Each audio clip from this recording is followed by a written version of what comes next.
So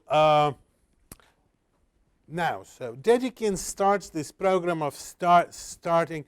I have to quickly sort of finish my historical discourse and go to math. So, but I have to mention a few more very important figures. This is not mine. And the next, and while doing it, he almost invents abstract algebra, almost. A great successor of his, of whom I'm going to talk, Amy Noether, always would say when people say, oh, you just discovered these wonderful things, and she would say, no, it's all in Dedekind. Again, she was also a very wonderful person in the sense she would always give credit to people who are younger, older, whatever. It's all in Dedekind. So Dedekind was ready to start abstract algebra, but he did not. So that when Noether says that it's all in Dedekind, she is not quite correct, and abstract algebra was invented by her. And this is her, Amy Noether. It's the only woman so far, and a very great woman, as great a mathematician as one could imagine. Again, since of her personality, and she was one of the nicest people ever, she never got any credit. Still doesn't, again. Probably many of you never heard of her. And this is very wrong, because she did more to form the modern mathematics than anyone, in some specific sense, of course. So let me tell you a few things about her. She was a daughter of a German professor, Jewish origin, but it didn't, at that point, you have to understand, being Jewish in Germany did not count. You were just a fellow German. Jews were fully, perfectly, wonderfully integrated. So the fact that she was Jewish, or her father was Jewish, wasn't an issue at all. Right? The fact that she was a woman was. So she wanted to do mathematics. And it was very difficult, because women were literally not allowed. Again, in Germany it was easier than in the United States, by far, easier than any other part of the world. And in great respect, its German mathematical professors, people like Hilbert, people like Felix Klein, people like a great guy from Berlin, Karl Weierstrass, who break this barrier, who find it utterly unacceptable. I mean, the first professional woman mathematician is Sofia Kovalevskaya, a Russian woman who goes and studies with Karl Weierstrass and gets a PhD, the first woman to get PhD in mathematics, and then Weierstrass assures that she gets an appointment in Stockholm. Of course, she couldn't get it back in Russia, because, I mean, women cannot possibly teach mathematics. And, but at the same time, in Göttingen, both Klein and Hilbert are trying to break through. Right? There is enormous resistance. And sort of there's a famous faculty discussion about sort of allowing Noether to attend faculty cafeteria, and people say, but, faculty club, and people say, but she's a woman. And Hilbert says, but it's not a bathing house. So eventually, she sort of accepted as an unpaid position, but she couldn't lecture. So she's not paid, she couldn't lecture. So in order for her to lecture, Hilbert schedules a course under his own name and then writes, this is a David Hilbert course on, say, invariant theory to be taught by Amy Noether. So people started thinking she's becoming professor, actually sort of illegally, but she's becoming a professor. Eventually, they make her a faculty member and start paying her some tiny, insignificant amount of money.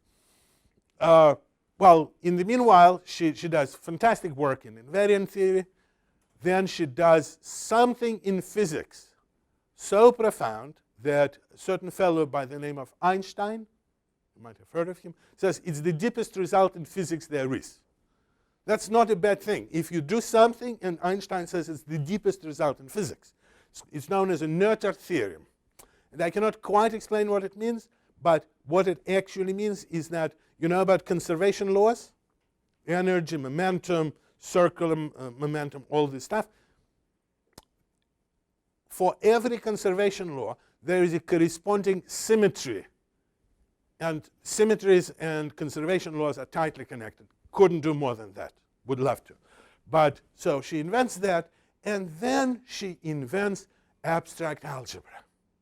She starts lecturing about these things which Dedekind invented, algebraic integers, without mentioning these integers. So she realizes, she makes a very important breakthrough, that you could talk about concepts without mentioning types. So again, when people ask me who invented generic programming, the answer is very clear. She invented generic programming. Not Alexandrescu. So he didn't. And what she did, she started lecturing about this stuff. But not, again, she was so generous, she never even bothered to write it up. We'll see how it got written up. I mean, most of her results were written by other people, because she was surrounded by people who were known as Noether's boys. She was a den mother for a whole bunch of mathematicians from all over the world who were coming and sitting at her feet, literally. And she was just giving them ideas, results in all kinds. She changed mathematics without getting credit. I mean, people know, I'm not making it up. I'll show you the quotes.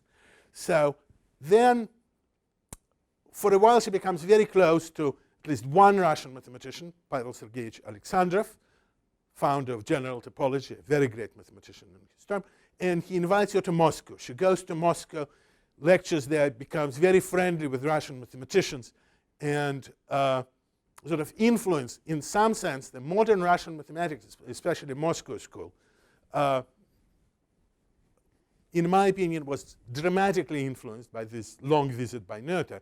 She also becomes accused when she goes back to Germany. She's obviously a communist, because they ask her how are things in Moscow. She says, wonderful, they're doing great math. She loves it. She wants to go back. And this is Germany at a very dangerous time, 1930. Of course, in 1933, she is expelled from Germany. She can no longer, she's not expelled from Germany, but expelled from university. She can no longer teach. But she's such a wonderful, by the way, person. One of her graduate students come to class in SR uniform, in stormtrooper uniform. And she doesn't say anything and smiles, says, would you like some tea? And talks to him and gives him some assignment and problems. He leaves, and only that he says, oh, silly boy. Right? That is, she was this kind and understanding person. And she has to leave Germany. Fortunately, she escapes the United States. Remember, she's a woman. So the only place she could get a job, in my opinion, at that point when she arrives in the United States in 1933, she's the greatest mathematician on US soil or in North American soil, maybe in the world. Well, it's hard because Hilbert is still alive. So, but she's very clearly very, very great mathematician, much greater than most people in the United States. She could get to teach only in girls' college. That is, they do not admit her to Princeton, Institute of Advanced Studies, or NYU, or Harvard, or any place. They sent her to Bryn Mawr to teach girls because she, she's not competent. And she notices that. She's very, very kind, and I know very few negative remarks she ever made. But there is this interesting remark. She didn't go to Princeton, and there I quote her. Men's university where nothing female is admitted. That's her remark. She was a little bit annoyed. They were sort of not still viewing it as a bathhouse. So sadly enough, after a very short period in the United States, she became sick, some non-malignant tumor, but after the operation, her temperature rises to like 109 and she dies. Nobody knows why, but she dies. Very, very sad. Very great woman.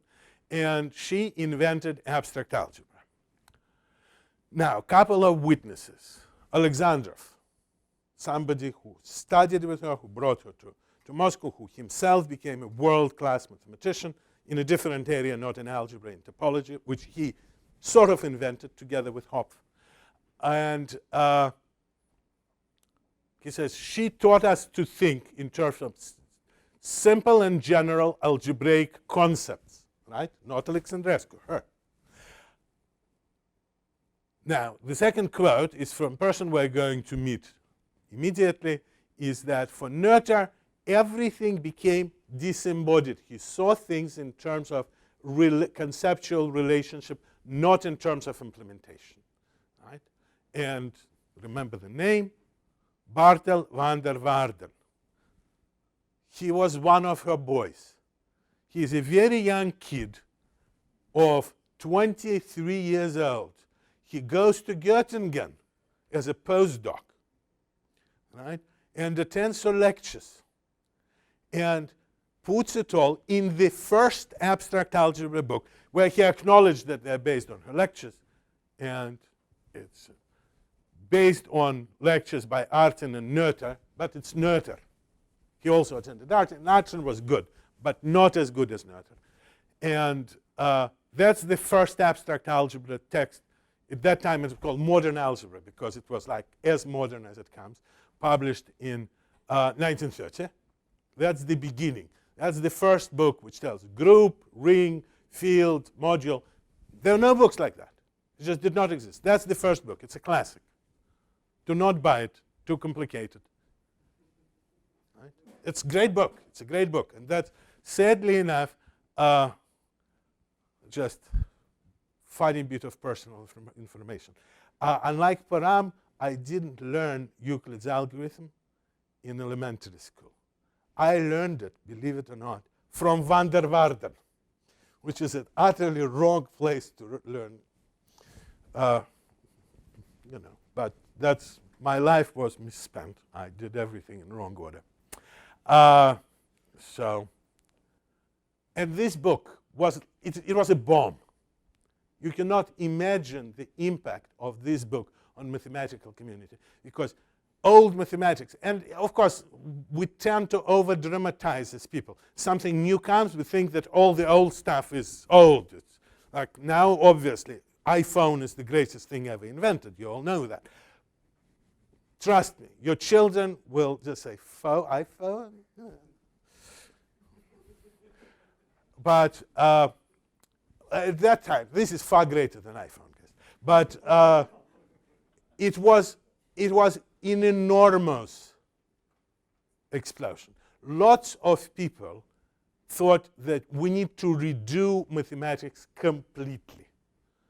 And one particular group, I just have to show you, there were a bunch of French mathematicians. They were not Bourbaki, they were just a bunch of kids who were very unhappy with the way mathematics were taught in France. It was so backward. They used books by Lebesgue and, Corsets, and very great books, by the way. I mean, far greater than they could understand. They were young. And so they were very unhappy, plus the whole generation of French mathematicians died. A whole generation of Frenchmen died in the war, right? So they felt abandoned. They were orphans. It's early 1930s. They're orphans, and they discover this German book, and they know that they have to rewrite the whole mathematics like that book, with no specific, only abstract. And, well, sorry. These are just, this is how, by the way, Noether writes GCD. It's the same code, but she was the person who says, where does GCD work? It's called in Euclidean domain. Now let me tell you, what's the really Euclidean domain? Euclidean domain is a ring on which Euclid algorithm works. You say, well, it's not very deep. Yes, we'll see that. It's an interesting thing. But she basically says, we need to find out what's the most abstract setting. And in some sense, that's the most abstract setting. These are the Bourbaki, the first group. Right? There are certain names you need to remember out of them. André Weil is the heart, sort of the person who drives them. And another person is Jean Dieudonné, the scribe. He writes, he is the only guy who remembers. But they form a group, secret group. Nobody's supposed to know. And they're going to publish this new mathematics under the name, what name? Oh, there is a statue of General Bourbaki, the guy with big mustache. So they say, oh, we're going to be Bourbaki, but what's his first name? General is actually Charles. But this woman, she says, oh, Nicolas.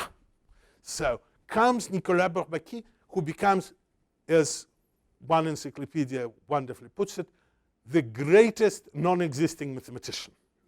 But, of course, for a while, the myth that there is Nicolas Bourbaki is universally accepted because, you know, he has an office at Sorbonne. It's things, Nicolas Bourbaki. You go, desk, bookshelves, books, papers. Every summer, he organizes Seminar Bourbaki. You're invited. People from all over the world get letters, come, give talks. You go, signed Nicolas Bourbaki, so you go and sign. And you're not supposed to tell anyone about what you do. And you could even do the following thing. Dieudonné, remember one of the guys in this group? This guy, the guy who's sitting down. Dieudonné writes a paper entitled On a Mistake by Nicolas Bourbaki. Sort of, he writes a paper attacking whatever. Go figure out. So they absolutely deny any connection to Nicolas Bourbaki. He is Nicolas Bourbaki, and I am Jean Dieudonné. I mean, what are you talking about?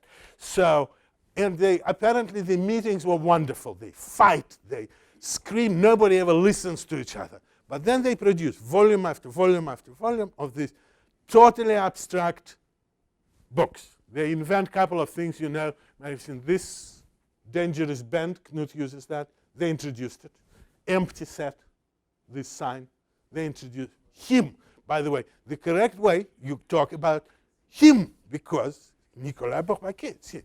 And when you turn 50, you have to quit because it's very clear that when you turn 50, your intellectual ability is at 0. You can no longer contribute. So, Anil.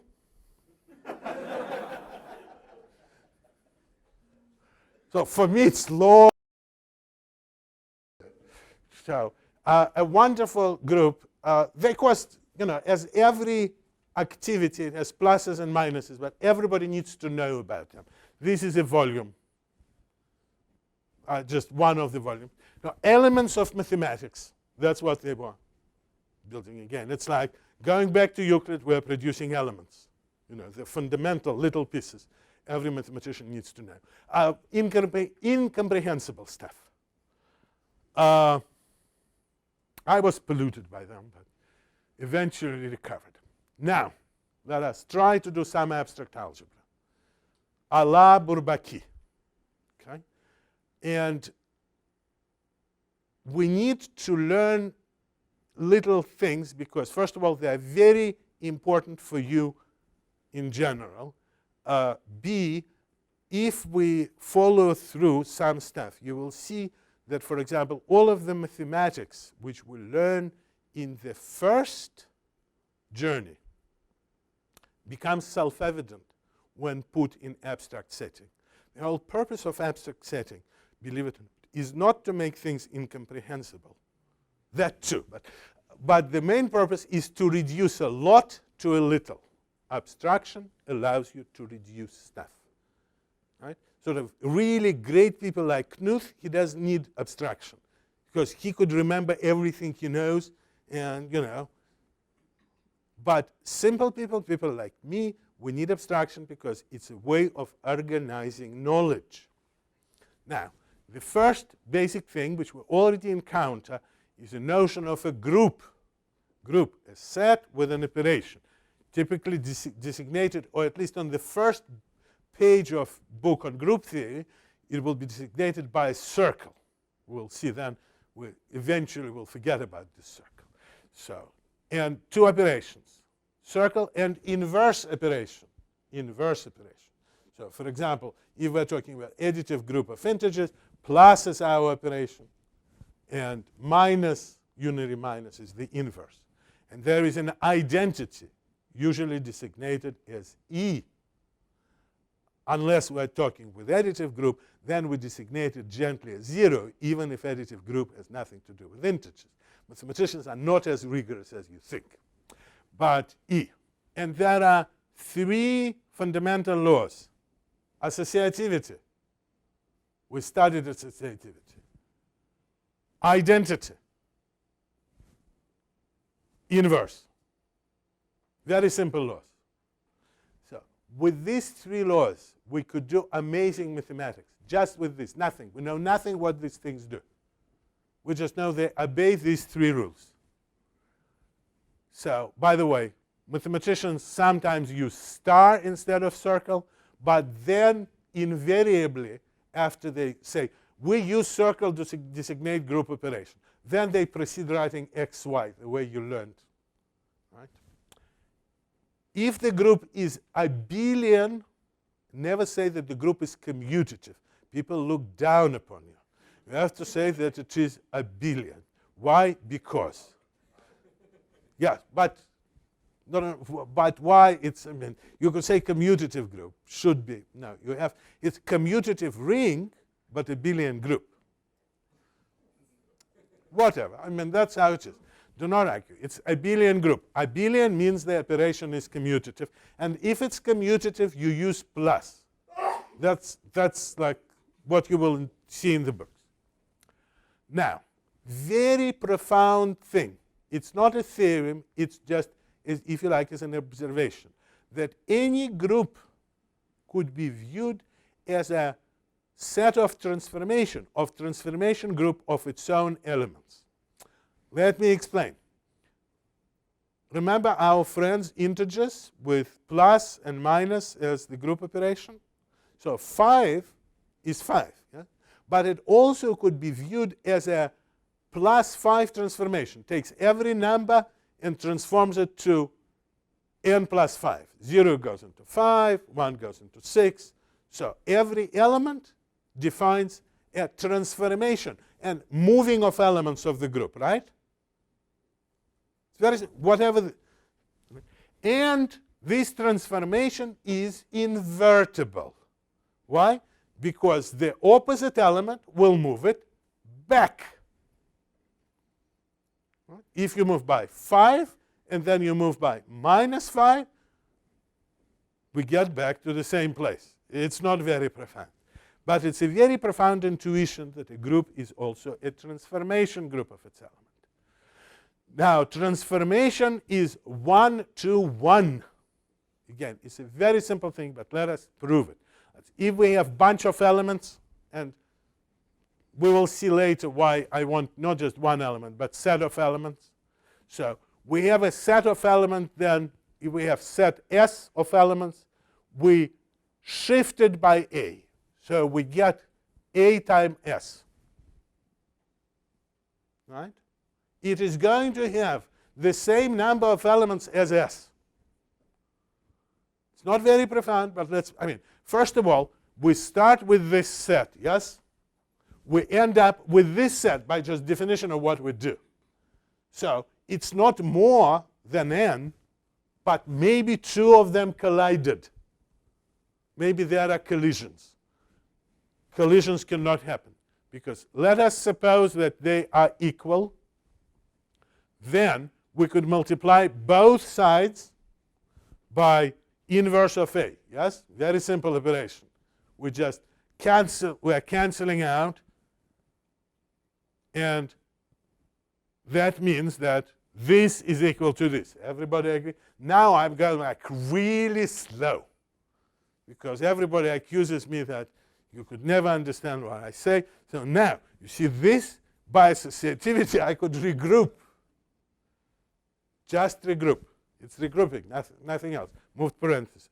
Now, if you look inside parentheses, these cancel each other by the cancellation law. So we get, when we cancel, we get E, yes, identity element. Now, identity S1 times identity S sub j. And then we have identity multiplication law. So it leads to this. It means if we start, we have equal results, it means that we had equal arguments. So the number is the same. Everybody remembers? Good. It's all very simple. So example of groups, additive groups of integers, multiplicative group of remainders modulus 7. We will look at it. Permutation group of 52 cards. You understand why I picked 52? Special number theoretic properties. Yes, it does too. 4 times 13. But it's also multiplicative group of invertible matrices with real coefficients. Remember matrices? And they're invertible if the thing called determinant is not equal to 0. That's in linear algebra. You know, in IR, they use part of mathematics called linear algebra. Eric could attest to that. They do. Do they? Yeah. Cosine similarity.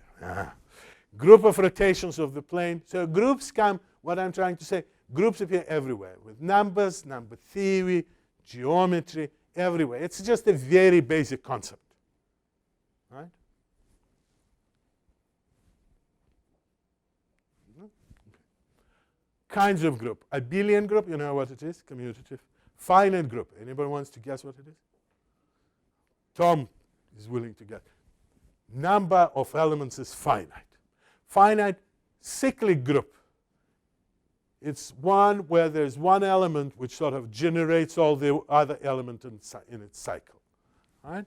For example, if additive group of remainders, any modular is cyclic with 1 being the generator. Right? 1, 2, 3, 4, 5, all the way to n minus 1 and back to 0. Cyclic group. We will encounter that. Then some simple lemma that basically what it says, there is a unique inverse. Let's prove it. If AB times E, then B is equal to the inverse. Again, we start with AB equal E, multiply both sides by inverse of A. We could do that. Regroup by associativity. Again, I'm just showing you how deep these proofs are. Right? We regroup. Right? Well, actually, we do 2 things. We regroup here, and we cancel identity here. Then cancellation law gives us E, and then finally we get this. So the inverse is unique. Very important property. Then inverse of A times B is inverse of B. You see, you have to flip. Why? Because that's how they cancel out. Actually, well, you know, this is the proof. You don't actually need to do, just look at that. Right? Because, well, here I actually, for those of you who don't believe it, I reassociate, they cancel. Well, there is a missing step because this becomes E, which is then disappears, right? Right? So it's very simple. This is how to do it. This is profound abstract algebra. Huh? Is it hard? Now, the nth power of inverse is the inverse of the nth power by induction, self-evident for 1. And obviously, it just doesn't. It means that inverse to the power 1 is equal to inverse of the power 1. I mean, power 1 doesn't do anything. And then by induction, it's basically what it means that if I write it like that, then I could split x this way and split the inverse of x this way. And they will cancel, right? And so on. So this is the inductive proof. Right? It's Okay, something you need to prove at home. Now the problems I give you guys are so simple that, you had an excuse not to do homework. Problems are hard. From this point on, every problem should take you under 30 seconds. Try it. Order of a group. Well, what's order of a group? The number of elements in it. Right? If it's infinite, of course, then it's called infinite group. So how many elements are in group order 5? 5 elements. Right? That's checking. You guys still follow me. Order of an element. You see, order of element is a very interesting thing. We take an element and start multiplying it by itself. Could do that, right? And then, if eventually it becomes an identity, that number is the order of that element in which it becomes an identity. You multiply 1, 2, 3. On the 5th time, it's identity. Then the order 5. If it never becomes identity, then the element is of infinite order. You could go on forever. All right? Now, 2 problems. Don't answer now.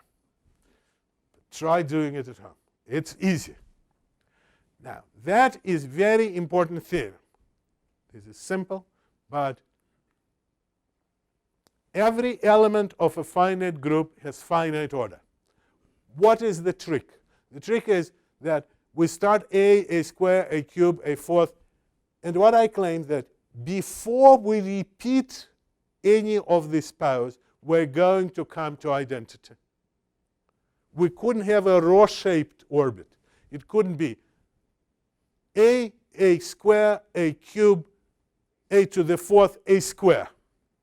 It just cannot be. It just doesn't happen. Let us prove it. They always, obviously, if we start with a group, a finite group, it has some order called n, right? Finite means finite. So n is its order. So we take n plus 1 powers, right? One of them is repeated. Do you agree? Well, we have n guys. We pick n plus 1 out of them. One has to repeat. It's known as pigeonhole principle. Who invented pigeonhole principle? No. Dirichlet. Dirichlet invented pigeonhole principle. So we're using pigeonhole principle. Somebody, Anil knew. So 2 of them will repeat, right? And let's assume that this is the first repetition. Yeah? So we pick A1 and A1. Let's assume A1 is smaller. You say, what if it isn't? Then we swap I and J. I mean, so I is smaller than J, right? So we know that A to the J is equal A to the I. Everybody agrees? We said they're repeated elements. Then we multiply them from the right by the inverse of, by whatever. Observe that since we know that inverse of power is equal power of inverse, I could now just write this a to the minus a, right? So what do I know now? It's equal to e. Why? Because this is equal to e by our axioms. And on this side, this is equal. A to the j minus I is equal e. Now, j minus I is greater than 0, right? Why? Because they are different. Therefore, j minus I is the order of A. We found the order. This is literally tells you how to find order of element. Right? Now, after we know this theorem, there is a simpler way of finding the order. You just raise it till it becomes E. You know that it's bound to hit E. Everything gets back to the identity in the group. This is so wonderful. Okay. Now, I forgot one thing. Should say very easy. It is very easy, guys. It's very, very easy. So, but I want you to literally do it because it will give you at least some chance that you remember. Subgroups. Well, it's self-evident what subgroup is. It's a subset of a group which itself is a group. For example, if we have an additive group of integers, does it have any subgroups? Name one. Even numbers. Name another. Or somebody said odd numbers. Does it work? No. Because it's not even closed under the operation. The sum of the numbers divisible by 4 or 7. How about 25? Yes. Right? So very many subgroups. Right?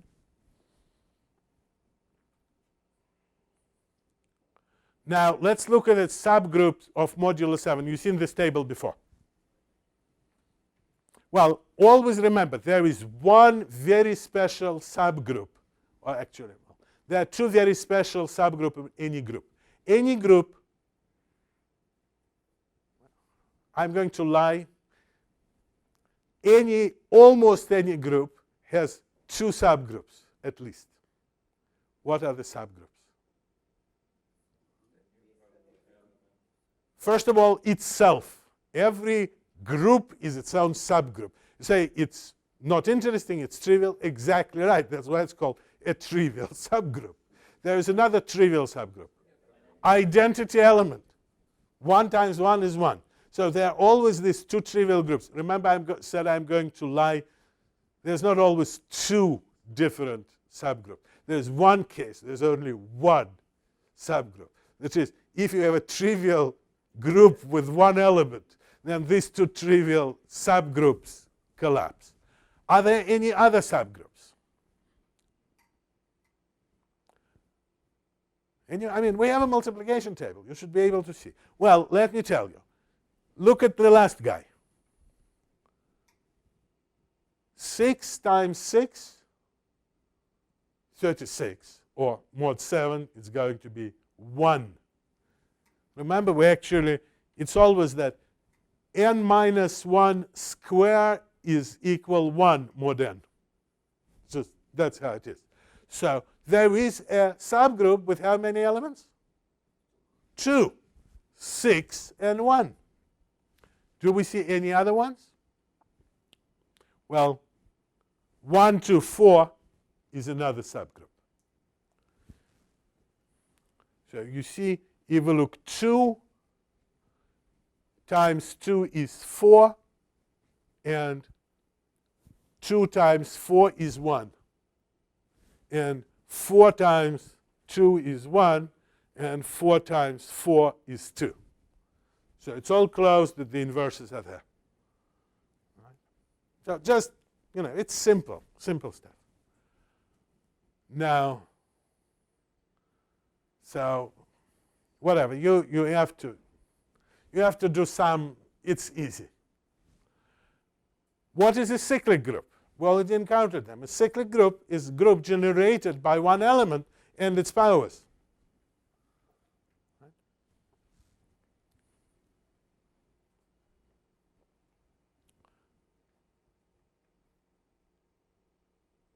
Now, powers the other way, that powers of any element in a finite group form a subgroup.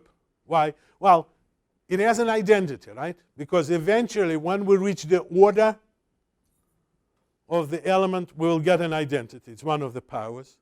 And then we have an inverse. We actually proved it at home. Remember, there was a homework which says that a to the n minus 1, where n is the order, is the inverse. You will have to figure out why it's right. So both inverses there and identities there. Right? Additive group of remainders, modulo n, is a classical example of. By the way, what's the order of this group? N, yes? Just checking.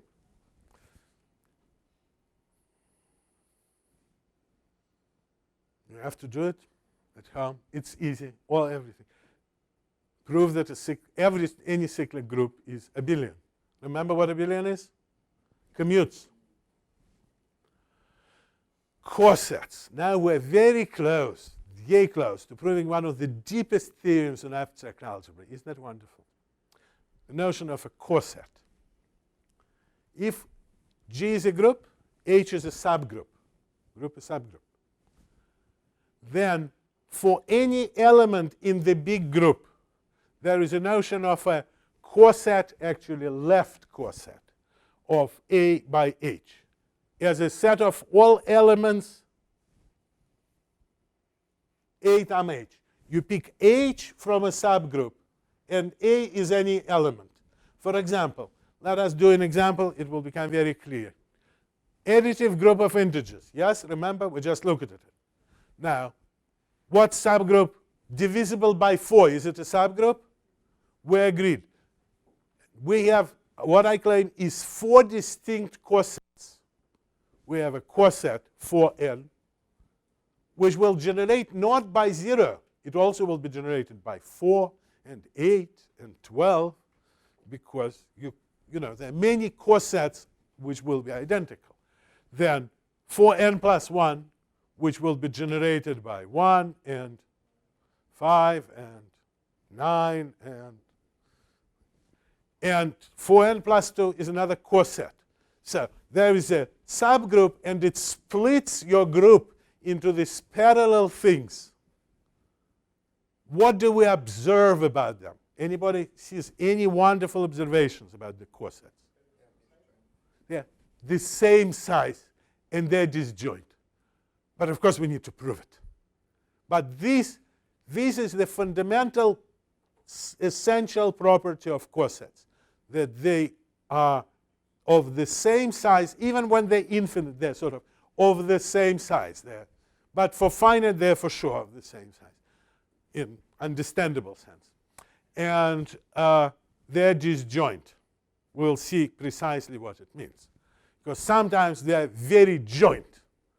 Problem is that they could either fully coincide or not coincide at all.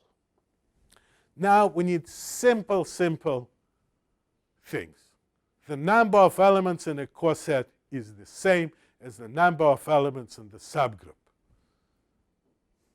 Well, we proved this wonderful property. It's 1-to-1, the mapping. So 1-to-1 preserves the number. We even had a theorem for not subgroups, but subsets, that the finite subset, when multiplied by A, will have the same size. So much more the subgroup. Or the same, I mean, it's just the same. It depends on 1-to-oneness, and we proved it. Now, there's another wonderful property of corsets. Just we have to, in mathematics, you have to just assure that we nail everything. That every element in the big group is covered at least by one corset. It's covered by a corset. Why? Because every element belongs to these corsets generated by itself. Because H contains what? Identity element. And when we multiply, right? So, for example, we know that in this case, we know that element 257 and 257,011. I might not know which of these two corsets it belongs to, but I know for sure that it belongs to the corset 4n plus 400,011, whatever the number was. Right? So every number goes to its own corset. Now, that is very important. It's very easy, guys. It's very easy. And we're yay close to total victory. So corsets are either disjoint or identical. Let's prove it. Let us assume that they have common element, a common element. We call him C for common. So then C is equal A times something from H, and it's also equal B times something from H. That's just by definition. Then since the C is, this is equal to C and this is equal to C, they equal to each other. Transitivity of equality. Those of you who want to challenge this inference. Now, we multiply both sides from the right by inverse of H sub A. And we say that A is equal to this thingy bob.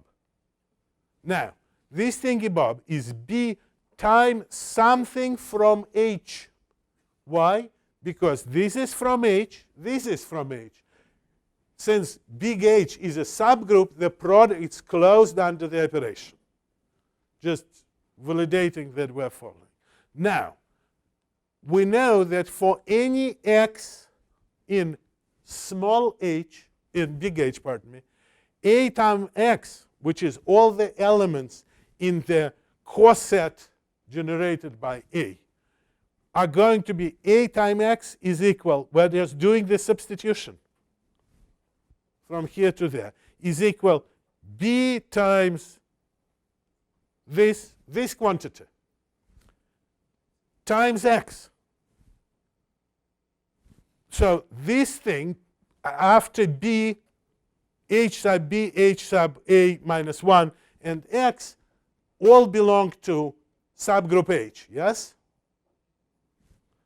Then that means that their product belongs to subgroup H, and that means B times this stuff belongs to this coset. So we proved that everybody in A coset belongs to B coset. And the other way around. Why? Because A and B are totally symmetric. This is something which you have to be comfortable with it. If we I didn't use any special things for A, so I could just repeat the same for B. And if we know that this coset is in this coset, and this coset is in this coset, then they're equal. If set A is in set B, and set B is in set A, they better be the same set. We're done. So these two cosets coincide. So if they intersect for one element, they totally intersect. So they disjoint, either disjoint or identical. And here we come to this thing I have been dreaming to prove for you since the beginning of the course, and you could attest. Because it's a very, very great theorem, and now you are ready to see it in its full beauty, and you should understand the proof. Lagrange theorem says that order of a subgroup H of a finite group G divides the order of the group. Right? So if you have subgroup of order 7, what do you know about the order of the group? It's a multiple of 7. It could be 7 or 14 or whatever. But could it be 15? No. There is this. Observe the marvelous thing. Do we know anything about these groups? Do you know how we do operations? No. But we were able to prove some universal property. And why it is so wonderful universal property. Because you see, and it was a fairly simple proof when we did step by step, nothing incomprehensible. You might not be able to repeat it, but if you work through the slides, you should be able to repeat it. Anybody should be able to repeat it. But what I claim is that if we look at its consequences, it will cover all this number theoretic stuff immediately, which we learned. Let us see how. First corollary. The order of any element in the finite group divides the order of the group. Well, let us take the powers of this element form a subgroup. We proved that. We take this subgroup. Its order, which is the order of the element, has to divide the order of the group. I mean, it's literally sort of, I wrote this, but in basically any mathematical text, however introductory, they'll just say obvious. Because it is obvious. It's just, it follows from. Now, let's look at the second corollary. If G is a group of order n, and A is an element of G, then A to the n is E. Observe, I'm not saying that the order of A is n. The order could be smaller because it could be a divisor of n. But divisor or whatever, A to the n is equal E. Do you agree? It's again, this is the proof. I'll do it so that nobody complains that I don't do things here.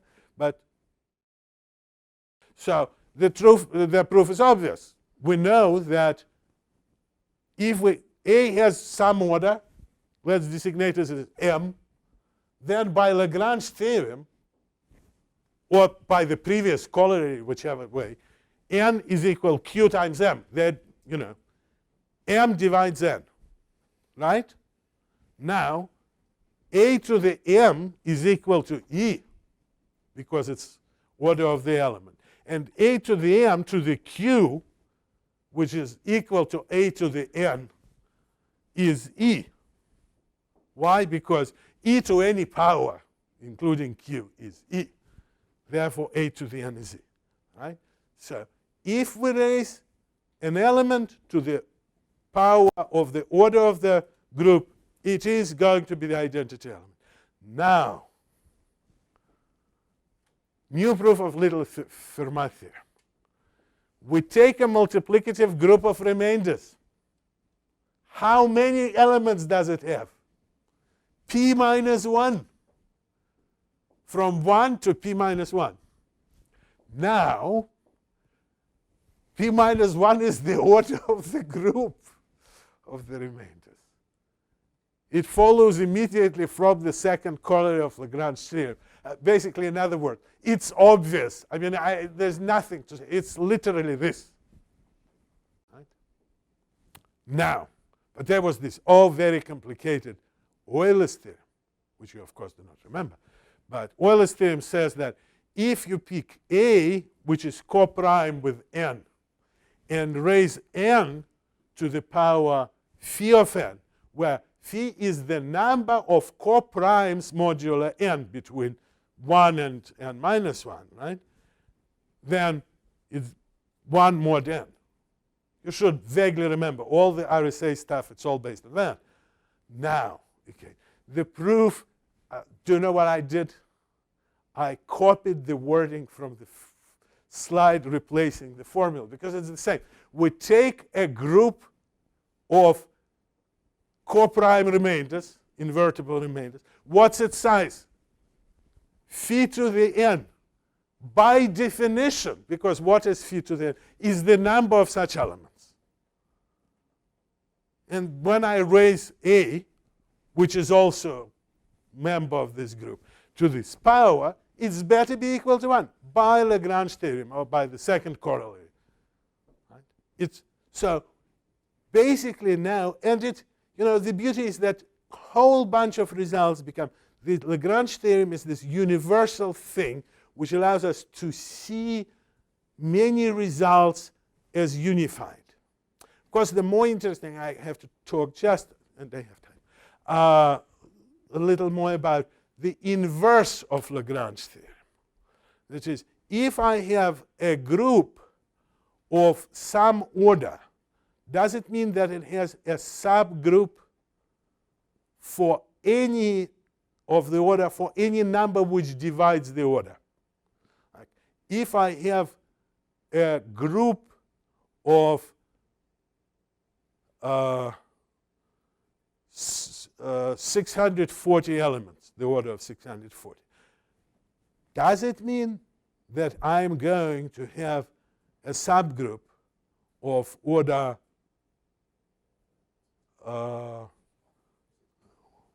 320? Well, actually, because I know something you might not about. Do you remember Sylph theorems? Okay, then you understand the choice. So for some numbers, the number might not exist. And there are remarkable theorems which say the following thing, that if you have a prime divisor, if the group has n elements, and P divides n, then there is a subgroup with P elements. there is even a stronger result. If there is a p to the n divides p to the k divides n, then there is subgroup of the order p to the k. But then things get murky. Okay? For one of the pressing problems for about 100 years on mathematics was a theory of finite simple groups. And as a result of this investigation, which is one of the most lengthy investigations ever in the history of science, the summary of the result is probably like 50,000 pages long. So you guys are never going to understand it. Nobody, actually, this is one of these wonderful theorems for which I could safely say that nobody alive or dead ever understood it because it's just too much stuff. But there is a community which understood it. That's the remarkable thing. We have a result which I don't think there's any living person or dead person or whoever could compare. I mean, it's just enormous. There's too many papers. But eventually they covered the ground. Like Corsets cover the group, like mathematicians could cover the ground. And they resolved. So now we actually know pretty much in some sense everything about finite groups and how they could be decomposed. Okay? Couple of problems. Don't shout if you know the answer. Again, but you have, if you don't know the answer, you have to think. This is a little bit harder, but it's still very trivial. Okay? So sometimes I forget to mark easy, but okay? We're done, guys. And let me just, Dan, I finished the slides.